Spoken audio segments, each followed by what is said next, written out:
So the one thing that as it pertains to production, you're always trying to find something that's familiar yet somehow also unique on its own. Yeah. That's the beauty, the Zen beauty of modern music is always how close can I sound to my favorite band without actually sounding at all like my favorite But still band. signature to yourself. Yeah, But and be unique. So, Absolutely. the other thing I was going to say is sometimes when you actually get an artist, and this is for you watching at this moment, when you find that artist, or if you are that artist who really is unique, sometimes what we run into, which is sort of a great thing when you run into it, is they're so unique, they're not copying other people enough. Yeah.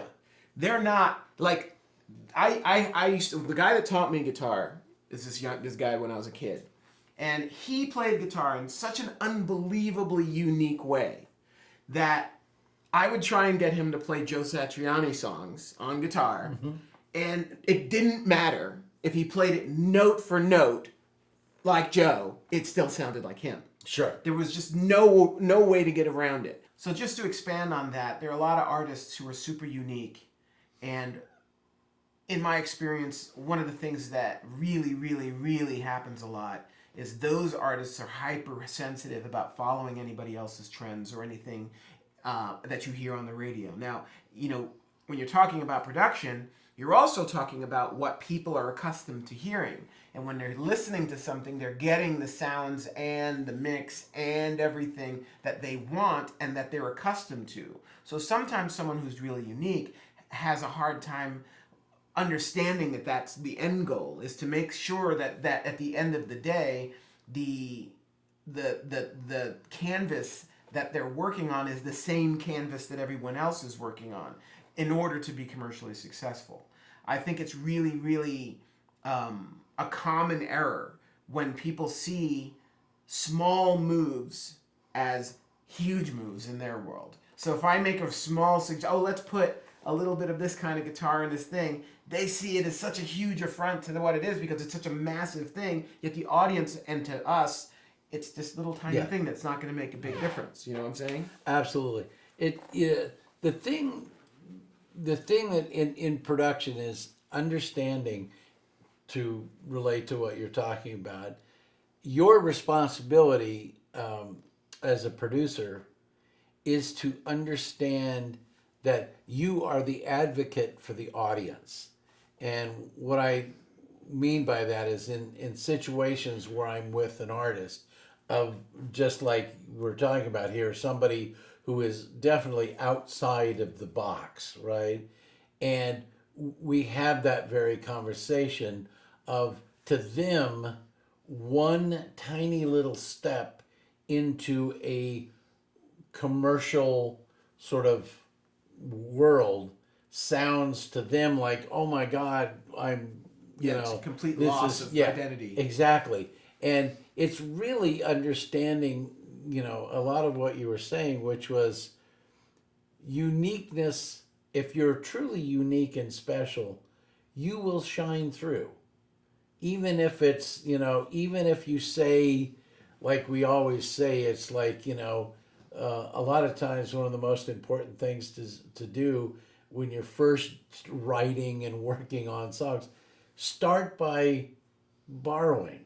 Of course. You start by borrowing, and then you sort of create your own, footsteps and your own singularity as you go along. But with a wholly unique artist, even when they borrow, it's hard because they never really do borrow that much. Sure. Because as you said, to them it's like, wait a second, you're ruining me. I mean, it's like Bob Dylan singing a One Direction song. Yeah, it's just gonna sound like Bob Dylan. So yeah, that's exactly there's a lot of that that comes up, and again, as it pertains to production, these are things that you have to do. You have to be understanding of the environment that your music is ultimately going to be compared in. it can be super artsy fartsy, and then you're going to be compared with all the other artsy fartsy guys. It can be super commercial, and you're going to be compared with everyone else. The audience is not looking for art. They're looking for pleasure. They're looking for something that speaks to them, that makes them feel something. Sometimes dark music, even though it's not happy, still results in a pleasure, in that warmth that you get, that you're connecting to it in the broodingness of it. Entertainers, our job is to entertain the audience. Whether, as you said, whether it's with darkness or light or anywhere in between, our job is to engage and entertain the audience. And the good news is that that's up to the audience what they truly are entertained by, and that's one of the hard things with the unique artist, is when they sort of feel like they're beating their head against the wall. You know, I always say, if you truly have it, and if you are, you know, as we call them, lifers, you know, if this, you have to stick to your guns. You have to understand how to make music that works, but stick to the guns of your originality. That's so absolutely crucially important. And again, all of that relates to what kick you choose, what snare you choose, what guitar you choose, what keyboard patches you choose, what splice sample you choose, what processing you're going to do on the vocals, what processing you're going to do on every aspect of what you're doing. Don't think that the production and mixing and the songwriting and the performing are separate. They're not. Every single part of making a successful song, and when I say successful, I don't mean rich with money. I mean successful in that when people listen to it, they connect and they feel really, you know, involved, engaged and entertained. Exactly. And the all of these separate and specific things that go into production are there. Every single decision is for you to make in the name of the emotion and color that you're trying to achieve.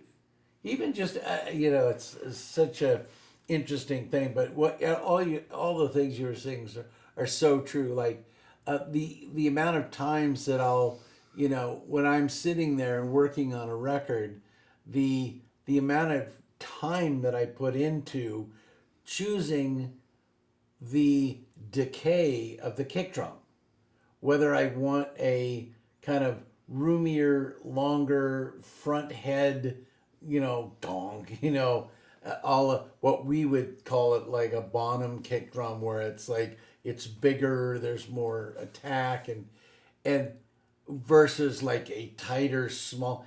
All of those things are, you know, every one of those things is a crucial decision that is imperative to the big picture of production. But as you said, it's like once that kick decision is made, then it's pondering what is the snare that goes with that kick. Right. You know, every single and component. again, you know, it's hard to juggle when you're doing this, especially on a small level. It's hard to juggle when you hear a kick drum and you're like, "Ooh, that kick drum sounds just like the kick drum in that song that I liked, and that makes me feel like I really," or, "Ooh, that's a weird kick drum, but it really adds something to the song." Yes. Those are the things that you have to wrestle with, because sometimes they're both right.